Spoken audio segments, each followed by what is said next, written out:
avait parlé de cet écoulement, on avait considéré un écoulement à haut nombre de Reynolds autour d'un profil d'aile, un profil dissymétrique. Et l'incidence de cette aile était définie comme étant l'angle entre la corde de l'aile et la direction de la vitesse relative du fluide par rapport à l'aile. Ici, était responsable de cette force orthogonale à la vitesse relative. Je rappelle que par définition, la force de portance est orthogonale à VR. Donc attention, parce que le plus souvent sur les schémas, on indique, on trace VR horizontalement, mais la force de portance n'est pas toujours verticale. Elle est orthogonale à VR. Donc ces deux forces, traînée et portance, on leur donne des expressions qui, à nouveau, rassemblent toute la difficulté dans un coefficient sans dimension. On rend la force adimensionnée en définissant deux coefficients. Petit b, des coefficients. Alors d'abord, le coefficient de traînée et de portance.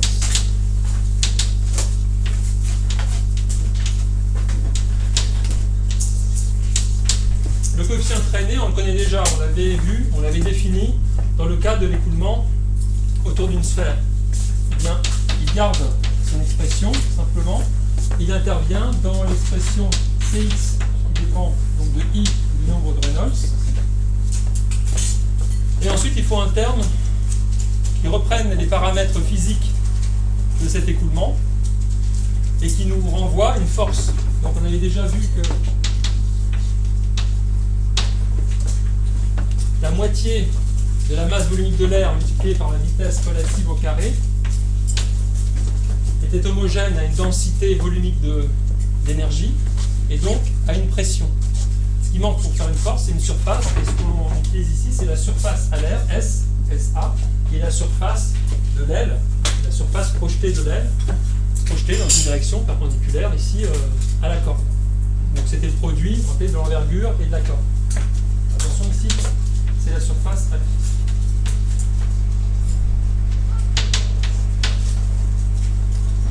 Bon, et ceci définit donc le coefficient de traînée. Et de même, la force de portance définira un coefficient Cz de I et de RE fois 1,5 de mu R VR carré fois S. C'est les mêmes expressions dimensionnées, mais Cx c'est le coefficient de traînée, Cz, le coefficient dit de portance. Et par construction, ils sont sans dimension.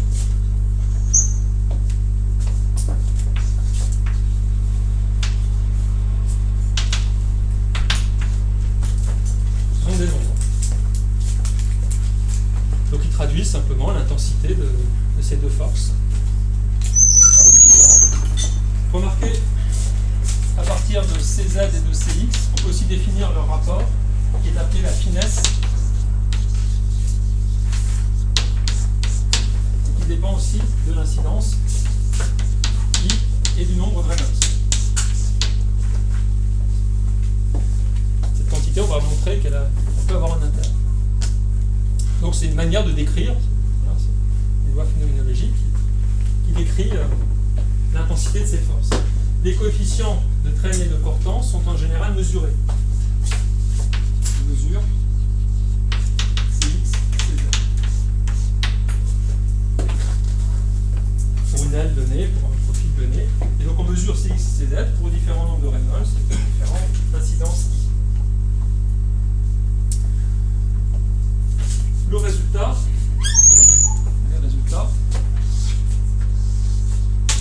pour un nombre de Reynolds fixé, au moins de l'ordre de quelques dizaines de milliers, si ce n'est quelques centaines de milliers, voire de millions, on reporte donc par exemple Cx en fonction de l'incidence I. Puisque c'est le paramètre le plus aisément, on va dire, contrôlable, mesurable, vous changez d'incidence I, et pour chaque incidence I donnée, pour un écoulement donné, pour une vitesse donnée, eh bien, on note, on mesure le coefficient Cx, et on reporte donc sur une courbe, et la courbe qu'on obtient, c'est à peu près celle-ci, elle a cette allure-là. On peut concevoir des incidences négatives, il n'est pas interdit de faire des expériences, ça peut avoir un certain intérêt, pour des incidences légèrement négatives. C'est pour ça que fréquemment, les axes commencent un peu en deçà de 0. Ensuite, donc, vous avez une courbe, comme ceci, qui est approximativement une parabole, en tout cas l'allure d'une parabole, avec une variation, donc une croissance de Cx en fonction de l'incidence. Il y a un minimum qui n'est pas forcément I égale 0, donc décaler un peu la courbe vers la droite, comme ça, une erreur. En général, le minimum est autour de 3 degrés. Et au maximum, on a disons 18 degrés. Les incidences restent faibles. Hein. On n'étudie pas une aile avec une incidence de 90 degrés. Donc en général, on est entre moins quelques degrés, moins 3-4 degrés, et jusqu'à une vingtaine de degrés pour les points utiles pour le fonctionnement nominal d'une aile.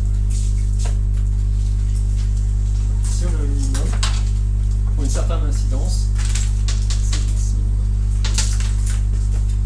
Et ensuite, la traînée, enfin le coefficient de traînée, en tout cas, croît avec l'incidence. Pour la portance et pour le coefficient de portance associé, en fonction toujours de l'incidence I, on a une courbe qui ressemble un petit peu à celle-ci.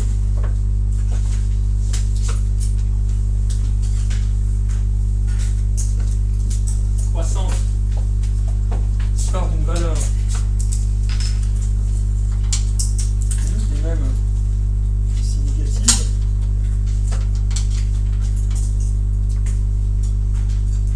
Ce que signifie d'ailleurs un coefficient de portance négatif. C'est-à-dire que la force sera dirigée, enfin la même composante, vers le bas.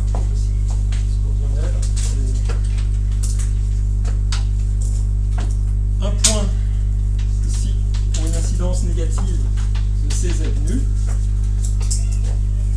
Pour une incidence nulle, en général CZ est positif, même si là elle a une incidence nulle, le fait de sa dissymétrie, elle crée quand même une force de portance. Et surtout ici, il arrive à un certain moment, à nouveau, dans la même gamme ici, 17 degrés à peu près, 17-18 degrés, en fait en général entre 15 et 20 degrés, vous avez un phénomène qui va diminuer brusquement le coefficient de portance. Alors il est maximum ici, c'est max. Mais très vite après, quand vous êtes au voisinage du maximum, il y a une chute brutale et vous avez ce qu'on appelle un décrochage.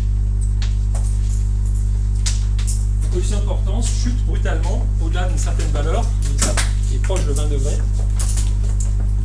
Et dans ce cas-là, la force de portance va brusquement chuter aussi.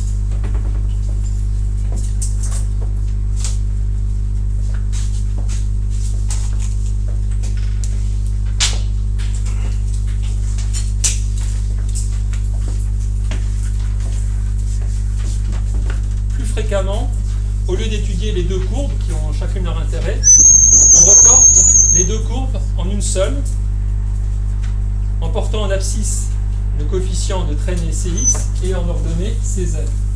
C'est ce qu'on appelle la polaire, la courbe polaire ou la polaire d'Eiffel de l'aile. Deux courbes polaires de l'aile, on parle aussi de polaire d'Eiffel.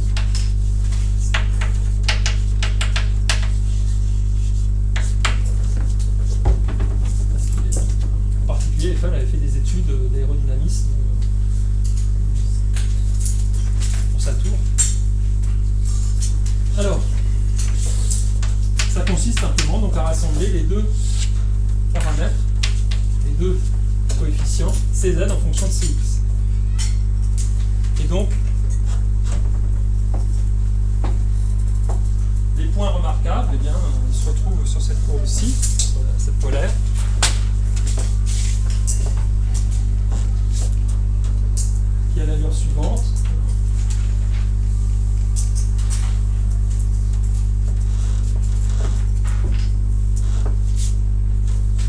Et le long de cette courbe, eh bien, les valeurs de I augmentent. Donc I augmente dans ce sens-là. Pour I minimum négatif, vous avez une CZ qui sera négatif. Ici.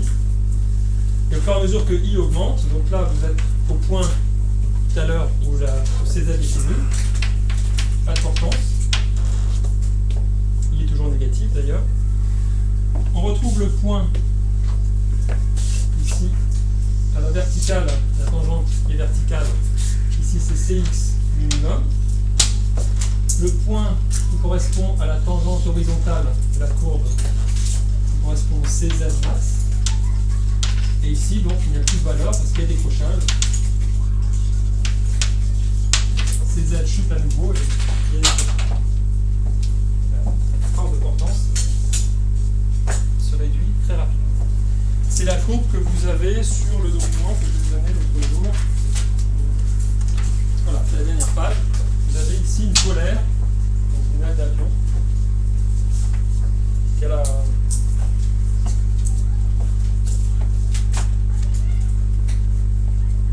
qui vous donne les valeurs relatives pour une incidence donnée. Donc, pour plusieurs incidences, on reporte les points et on trace cette polaire. Donc là, ce qui est intéressant, c'est d'en déduire les points remarquables pour le vol de l'avion. Donc là, on vous donnait des valeurs. Donc une portance minimale, même nulle.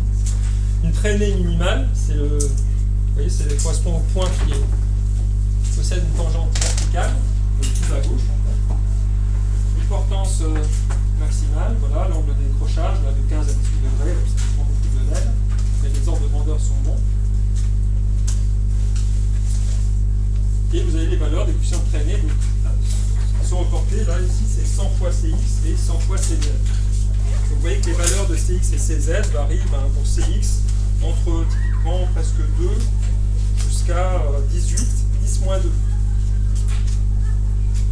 Et pour CZ, les ordres de grandeur sont les valeurs sont un peu différentes, ça varie de 0 jusqu'à un maximum de à peu près un peu moins de 160, 10 moins 2, donc 0,7.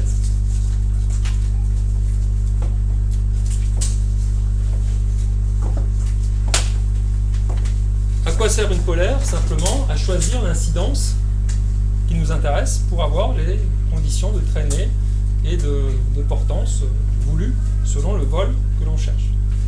Vous avez un autre point particulier, il y a marqué finesse maximale. Vous voyez ce point qui est sur la polaire. On voit moins bien, parce que c'était en couleur, c'est sorti en noir et blanc, ce point de finesse maximum.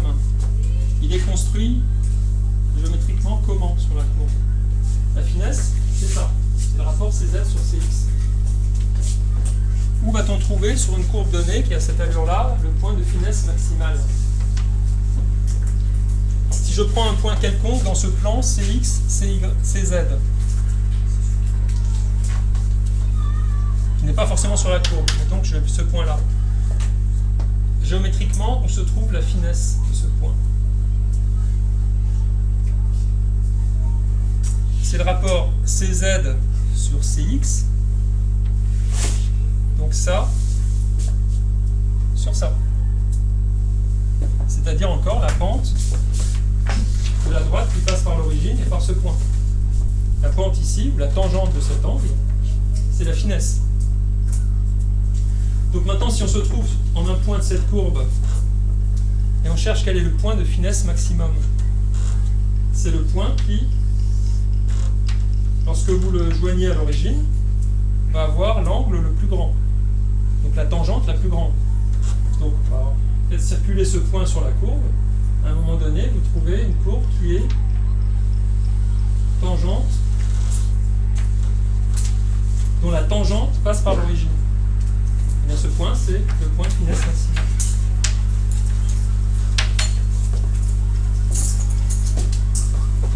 C'est le point de la courbe qui, lorsque vous le joignez à l'origine, a la pente la plus forte. Correspond à l'angle le plus fort. On va dire ça se voit immédiatement puisque tous les autres points sont à sa droite. Donc pour tous les autres points, vous aurez une courbe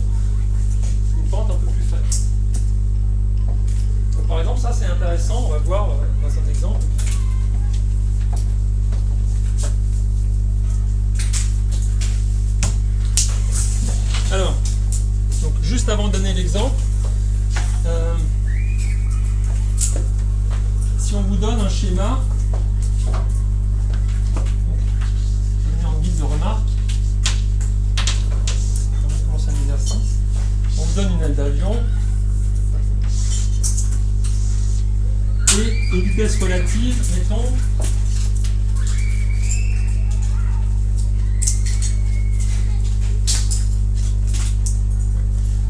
c'est une aile d'avion, pour qu'il y ait une aile d'avion quand l'avion atterrit.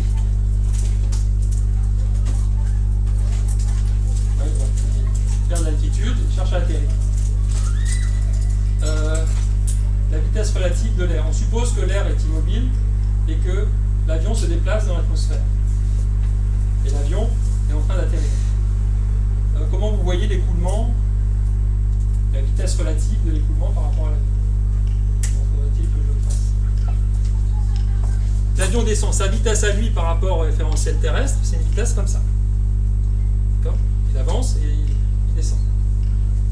Et donc pour lui, dans son référentiel, l'atmosphère, à quelle vitesse? C'est l'opposé, une vitesse dans cette direction. Donc l'air est comme ça. C'est la vitesse relative de l'atmosphère par rapport à la Lune. Donc après, bon, il y a un écoulement perturbé. Évidemment, il ne va pas à la ligne droite, l'aile va dévier le flux d'air. Bon, tracez-moi les vecteurs force de traînée, force de portance sur cette aile.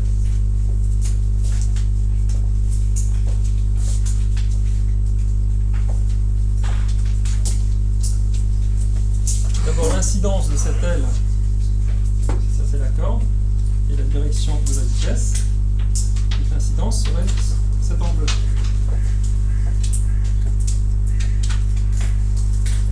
Quand l'avion atterrit, comment est la force de portance et comment est la force de traînée?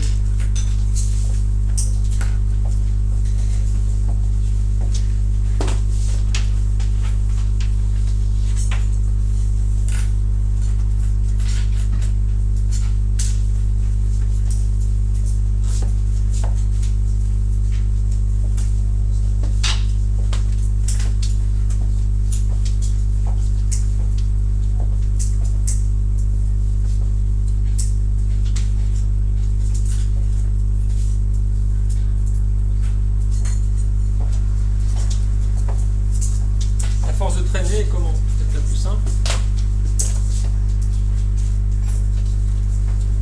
Voilà, en prolongement, elle a la même direction que l'air.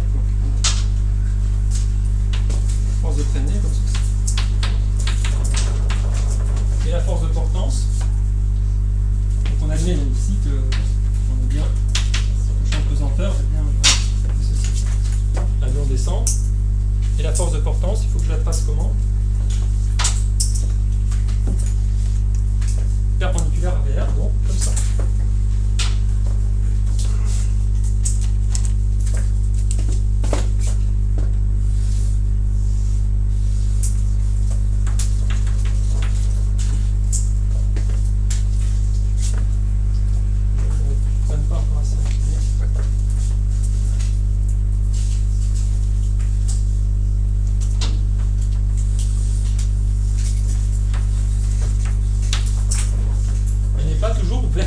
Ce qui compte, c'est l'écoulement de l'air relatif par rapport à l'air. C'est cette direction-là qui nous impose les axes pour définir les forces de portance et de traînée. Voilà, un avion qui atterrit a une force de portance qui n'est plus verticale. Même chose quand il décolle, bien sûr. Alors, application. On va considérer, pour commencer, un avion tout simple, un planeur, sans moteur.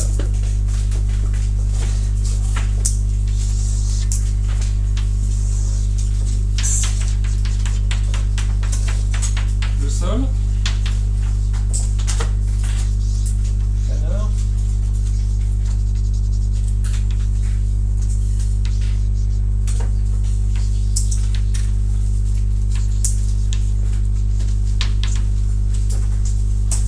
Et on va considérer que ce planeur est déjà dans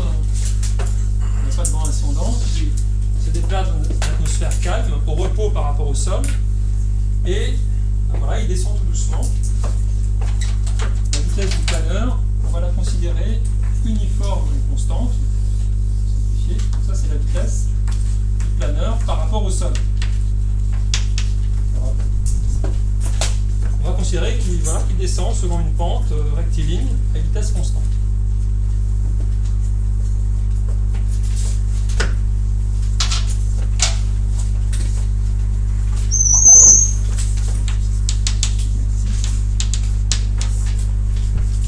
Alors, commencer par faire l'inventaire des forces qui s'appliquent sur ce planeur.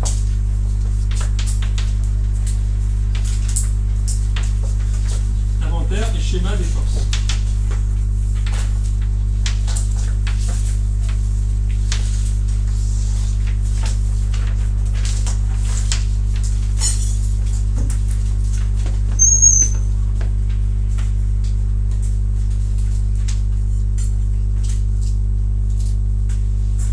On va considérer aussi qu'à l'instant initial, il est situé à une altitude H0.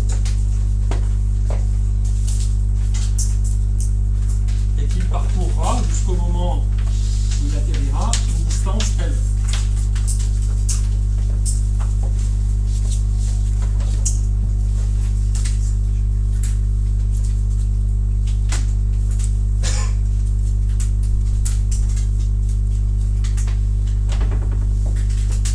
Et une fois qu'on se donne l'altitude initiale et la vitesse du planeur, dites-moi quelle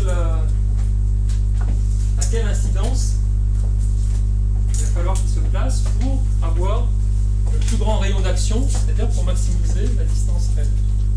Il veut planer le plus longtemps possible, en partant d'une altitude donnée, à une vitesse donnée. Quelle est l'incidence qu'il devra choisir pour avoir le vol le plus long en temps et d'ailleurs en distance parfaite?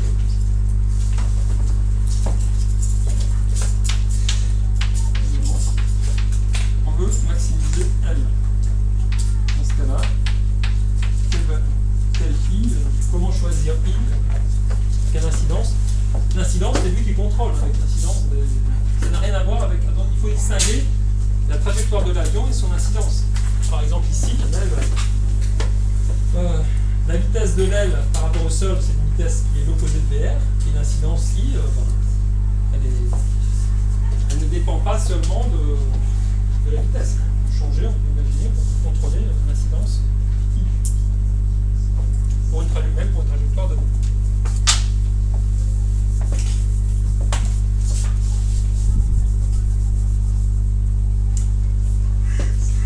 Alors, quelles sont les forces que je représente pour ce schéma? Alors, faisons déjà l'inventaire. Il y a le poids, oui, je n'ai pas parlé implicitement, il y a un champ de pesanteur terrestre, bon, ça G. Il y a une masse M, donc il y a le poids mg qui est constant et qui est dirigé, bien sûr, vers le bas. Donc, il y a d'une part son poids mg, vertical, descendant.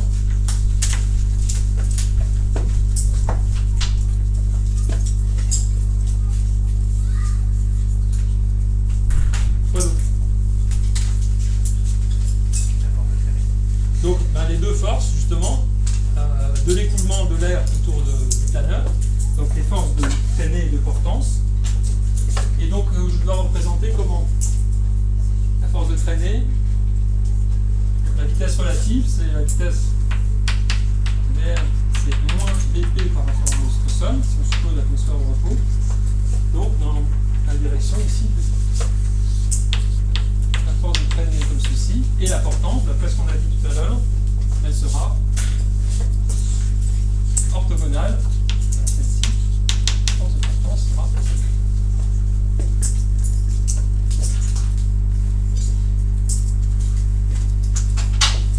bon.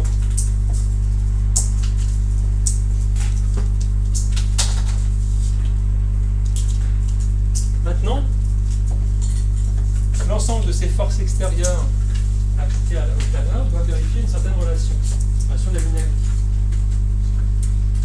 On a pris l'hypothèse que le planeur suivait une trajectoire rectiligne à une vitesse constante. Ce qui veut dire qu'on suppose que son accélération est nulle. Si son accélération est nulle, la résultante des forces extérieures doit l'être aussi. Donc il faut qu'on puisse écrire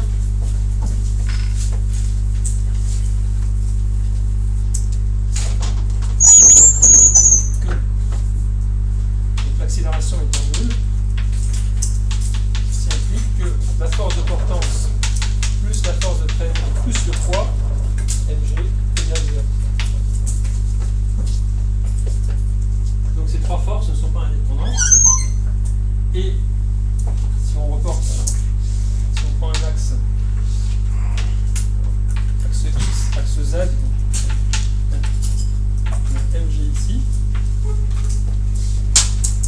si on reporte les trois forces,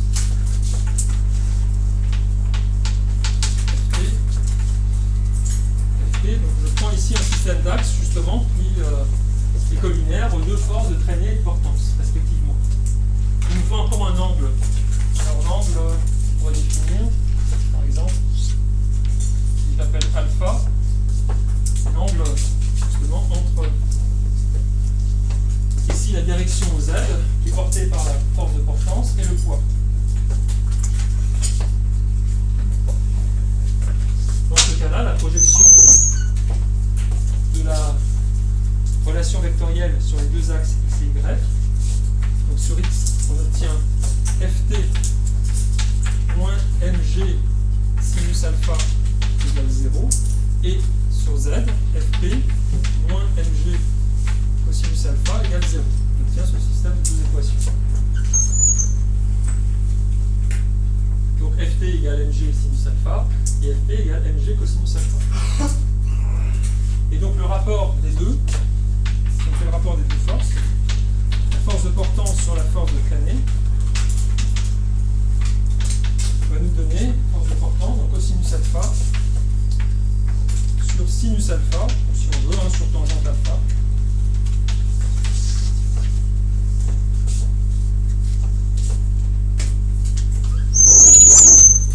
bon. Mais d'autre part, pourquoi je fais le rapport FP sur FC? Parce que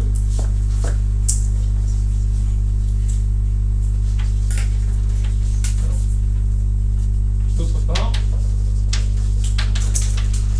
le rapport FP sur... Ah oui, l'importance. Tout à l'heure c'était FZ.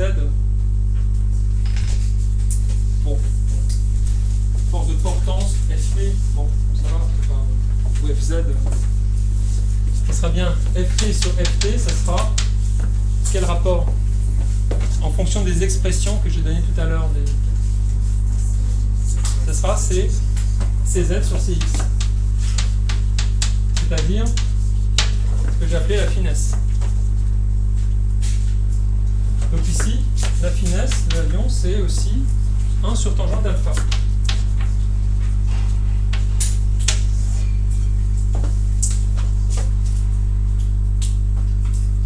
Bon. Mais alpha, c'est un angle que j'ai introduit ici pour repérer, par exemple, le poids par rapport aux axes dirigés par la force de portance et la force de traînée. Alpha se rencontre géométriquement ailleurs. Où est-ce qu'on voit encore alpha?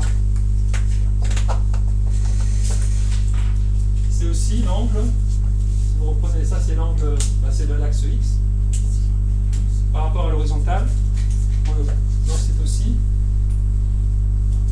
ici. Puisque là, vous avez un angle droit.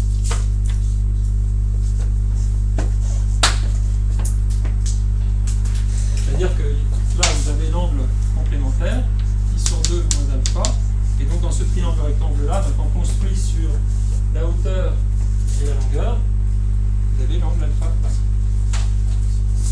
Ce qui veut dire que alpha, ou 1 sur tangente alpha, est aussi égal. La tangente alpha, ça serait H0 sur L. Donc l'inverse, c'est L sur H0.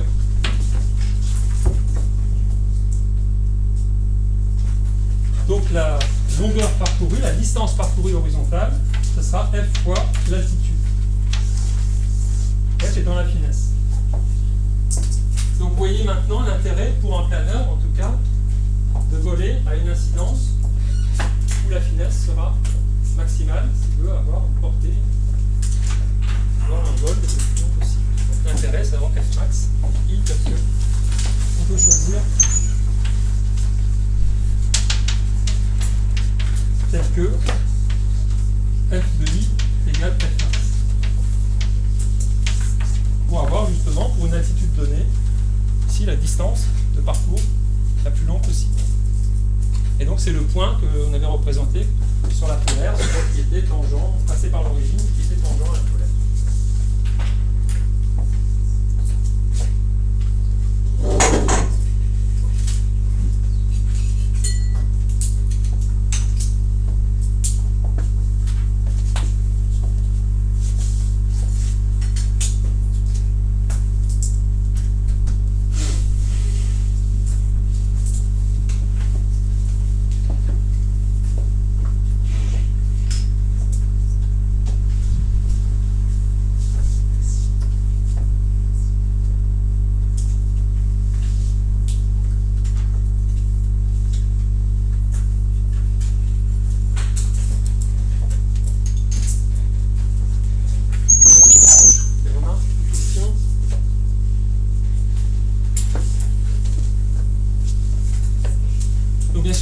Particulier le planeur, puisqu'il ne possède pas de motorisation, il ne possède pas de moteur, d'hélice ni de réacteur.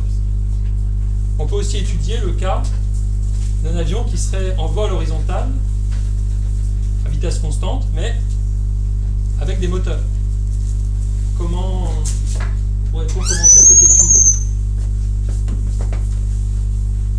Donc, deuxième exemple, deuxième exercice. On va mettre un vol horizontal, donc d'un avion motorisé. Donc là aussi, donc on est par rapport au sol, ça n'a pas beaucoup d'importance. Il sera à la hauteur H. La hauteur H, elle n'intervient pas beaucoup, sauf évidemment géométriquement tout à l'heure. Elle intervient implicitement parce que quand vous calculez une force de portance ou de traînée, vous avez la masse volumique de l'air qui intervient, et la masse volumique de l'air, évidemment, dépend de l'altitude. Il faut toujours travailler avec la masse volumique de l'air à l'altitude où se place l'avion. Donc il y a quand même une importance, mais indirecte. Donc, voilà. Avion, alors, on suppose qu'il est en vol horizontal, donc de vitesse uniforme. Il a une vitesse V. Donc ça, à nouveau, c'est la vitesse de l'avion par rapport au sol. En supposant l'atmosphère à nouveau immobile par rapport au sol. Donc la vitesse relative est bien horizontale. Qui est opposée à la vitesse de l'avion par rapport au sol. Alors, dans l'inventaire des forces, il y a toujours le poids, évidemment. MG. Les forces de portance, donc, la force de portance est bien verticale, alors FP ou FZ. La force de traînée horizontale vers l'arrière. Donc ça, c'est les trois forces de tout à l'heure. Et grâce au moteur, oui. Oui, il faut que, c'est ça ce que vous vouliez dire. Voilà, il faut rajouter une force de poussée. C'est la poussée des moteurs, des réacteurs et des hélices.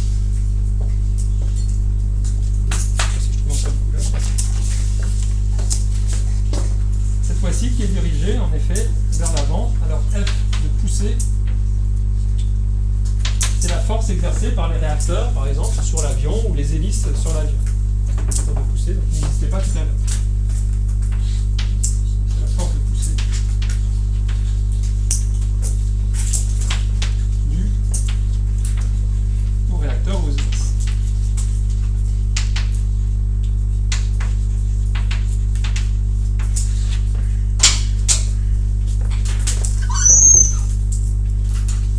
Donc en effet, s'il est en vol horizontal uniforme, si la vitesse reste constante, comme tout à l'heure, la résultante de toutes les forces appliquées à l'avion va être nulle. aussi, il y en a 4. Mais avec la géométrie qu'on s'est donnée, ici on voit qu'elle se compense 2 à 2. Donc V de l'avion par rapport au sol égale une constante, va impliquer que donc, Fp plus le poids Fg plus la force de poussée égale 0. Et en projetant à nouveau sur Z et X, je vais mettre X comme ceci, Z vers le haut, on l'avait fait. Dans le système d'axe, on a à nouveau donc Fp qui est égal à Fg, et en effet la force de traînée qui est égale à la force de poussée. En projection, ici.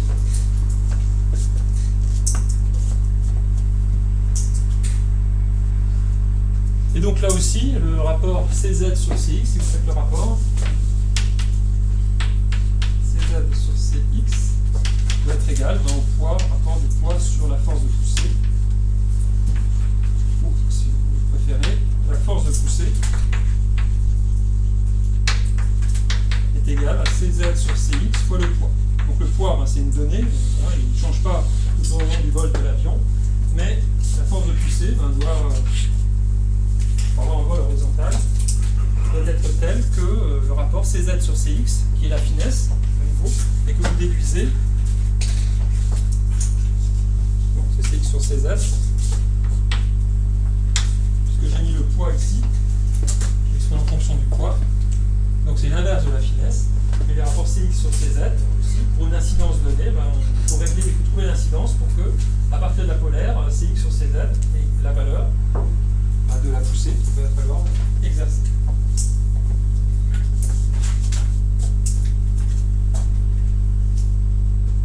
On pourrait encore, à partir de cette force de poussée, alors ce qui compte par exemple, imaginez que l'avion, on lui dise, ben voilà, écoutez, vous n'avez pas, l'aéroport ne peut pas vous accueillir tout de suite, il faut que vous attendiez. Donc restez en vol horizontal pendant que place se libère. Le pilote va essayer de rester donc à une altitude constante et une vitesse constante en dépensant le moins de carburant possible. Qu'est-ce qu'il va choisir pour que le vol, celui qu'on vient de décrire, ait besoin de du moins de puissance possible? Oui, c'est une finesse maximale. Alors, est-ce que c'est la finesse? Alors, on pourrait dire, ben, si la finesse, donc la finesse est le dénominateur, en effet. Plus la finesse est grande, plus la force de poussée sera faible. Tout à fait. Mais la force de poussée, donc ça, si on veut minimiser l'intensité de la poussée, en effet. Maintenant, ce qui compte surtout, c'est le carburant qu'il a dans les soutes. Il veut en consommer le moins possible. Donc, ce qui compte, c'est pas forcément de minimiser la poussée, mais de minimiser la puissance fournie par le réacteur ou l'hélice. Et quelle est la puissance développée par ces moteurs, si on connaît la poussée? Ben, le moteur, il applique une force de poussée donc, sur l'avion, qui se déplace à la vitesse VA. Et donc, quelle est la puissance de cette force?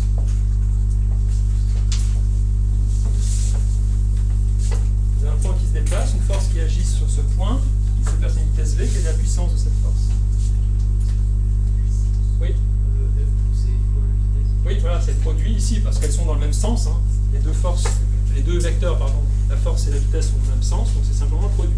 Sinon, ce serait le produit scalaire. Donc ici, la puissance des moteurs, je l'appelle P moteur, c'est en effet la force de poussée fois la vitesse V. Donc la vitesse, je l'appelle V, la vitesse de l'avion, par rapport au sol.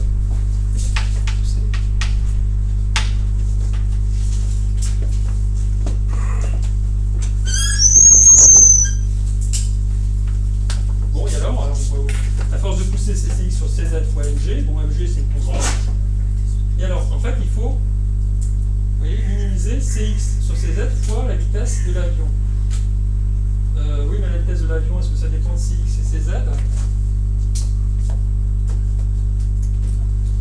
Oui, un petit peu, parce que dans la vitesse, rappelez-vous que la force par exemple, la force de traînée doit être égale à 1,5 de Cx, donc VA carré par rapport au sol. Alors oui, tout à l'heure j'avais mis VR, mais au carré, de toute façon, comme VR c'est l'opposé de VA, dans le carré je peux mettre VA. Donc voilà la surface à l'air, et il manque mu. Donc mu de l'air, voilà la surface. Or, comme la force de poussée, vous voyez, c'est aussi la force de poussée tout à l'heure, c'est la force Ft. Donc la force de poussée, c'est aussi ceci.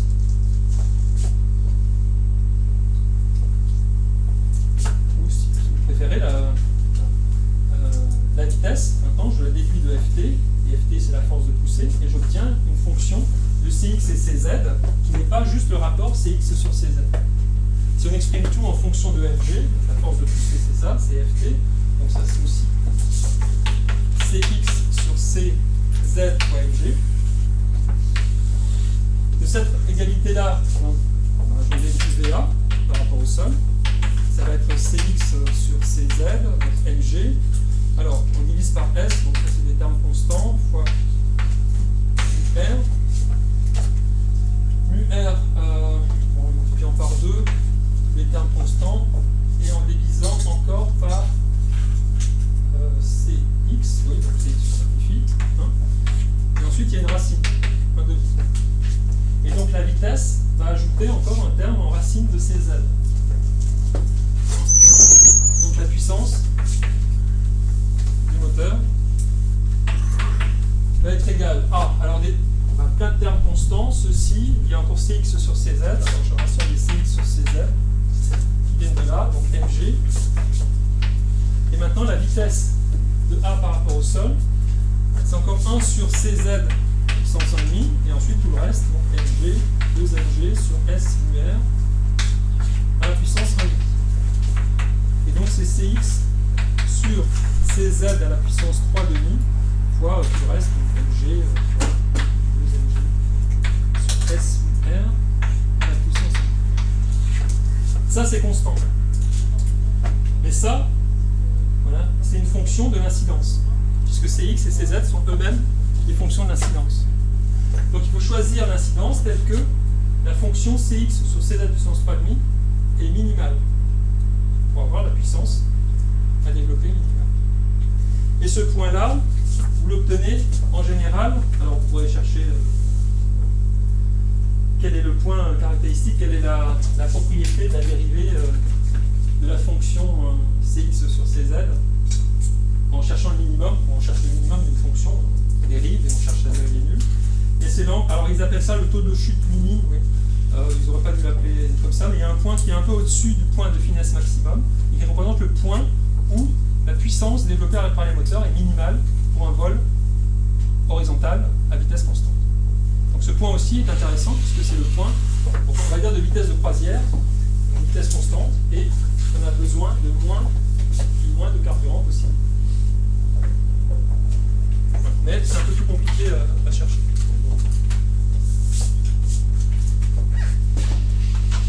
Donc c'est pas tout, et ça ne correspond pas tout à fait c'est pas tout à fait le même point que la poussée minimale. Donc il vaut mieux gagner un petit peu de poussée et gagner un peu de puissance. Ça peut paraître un petit peu paradoxal d'augmenter la poussée pour réduire la puissance, mais parce que la vitesse et les Cx et Cz dépendent aussi de la vitesse. Vous êtes gagnant quand même. Donc voilà ce qu'on devait dire sur les écoulements externes.